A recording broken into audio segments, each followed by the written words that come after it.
Hello, everybody. How's it going? My name's Kenny Wilson, and I'm here today to read you a copy of my first book I ever wrote, which is Tommy and the Christmas Coal. So we're going to go ahead and get started. Once upon a time, many Christmases ago, there once lived a little boy named Tommy. He was one of the most well-behaved children in his small village. He lived at home with his mother and father in a little house near the end of town. Tommy and his parents didn't have much. What they did have was a roof over their head, food in their bellies, and a love they shared for each other. Every night they would laugh and giggle while they ate vegetable stew. Winter had settled in the little village that Tommy lived in. The cold wind would howl at night, threatening to nip Tommy's toes. Only a nugget of coal burning in the stove at night would keep the cold away as the family slept snug in their beds. Just 2 weeks before Christmas, Tommy's father came home with sad news. Tommy's father had lost his job. His family would not be able to buy any more coal this winter. After counting their coal, they saw that they only had enough to last until Christmas morning. The next day at school, Tommy and his friends sat on the floor as their teacher, Mr. Johnson, began to tell them of Santa Claus. He had a round belly and a warm smile. He would visit the good children on Christmas Eve to deliver presents. The bad children, however, would receive a lump of coal.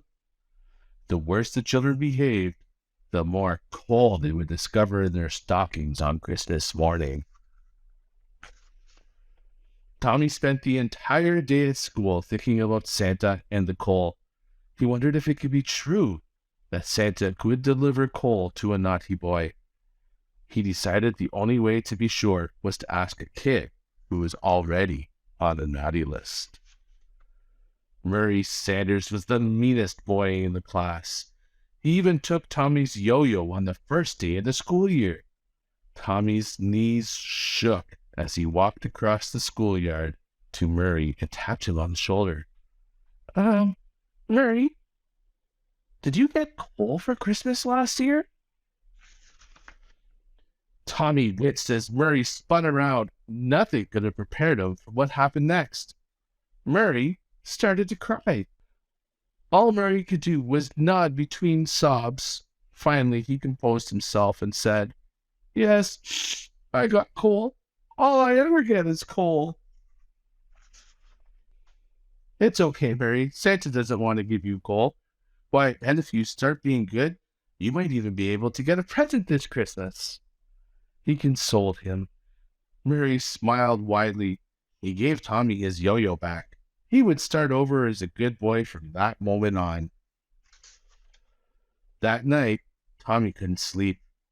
He was excited with the idea of having a coal delivery from Santa on Christmas morning for his family. There was only one problem. He didn't know how to be bad. When Tommy awoke the next morning, he remembered that he had a test. He planned to keep his big coat on so he could hide his school book inside. He would cheat on his test when Mr. Johnson wasn't looking. That would get him on the naughty list for sure. When he got to school, though, Mr. Johnson surprised everyone. It was an open book test. How was Tommy going to be able to cheat when he was already allowed to look in a school book? He was so sad that his plan didn't work. Next, Tommy saw an old shed behind Mrs. Thomas's house.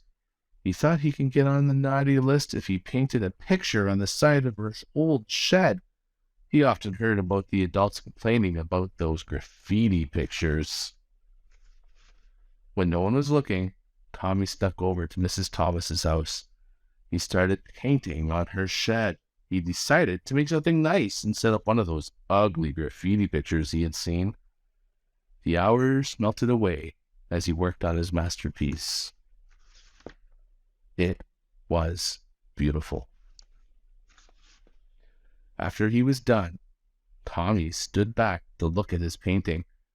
He hadn't noticed that Mrs. Thomas was standing right beside him, with tears in her eyes and a great big smile. "It was beautiful, Tommy. It's the nicest thing anyone has ever done for me," she said. What happened next was absolutely shocking. Mrs. Thomas had been trying to get her shed painted for years. Once the village had heard about what Tommy had done, he became the town hero for the year. People began to paint each other's houses to celebrate how good Tommy was. Christmas Eve finally arrived. Poor Tommy was devastated. No matter how hard he tried to be naughty, everything he did backfired.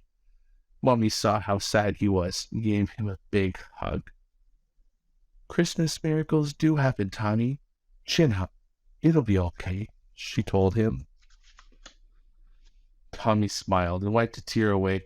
At least he had the love of his family. After a dinner of vegetable soup, his family put the last piece of coal in the stove. They sang Christmas carols around the stove before going to bed. The next morning, Tommy awoke to find a wonderful surprise. His stocking was overflowing with coal. There was enough coal there to heat their home until next Christmas. On his stocking, there was a note from Santa. It read, "Dear Tommy, you are a very good little boy. While it is highly unusual to give coal to good boys on Christmas, I think we can make an exception for you. Merry Christmas, Santa." The next day, all of Tommy's friends got together to talk about what Santa gave them for Christmas.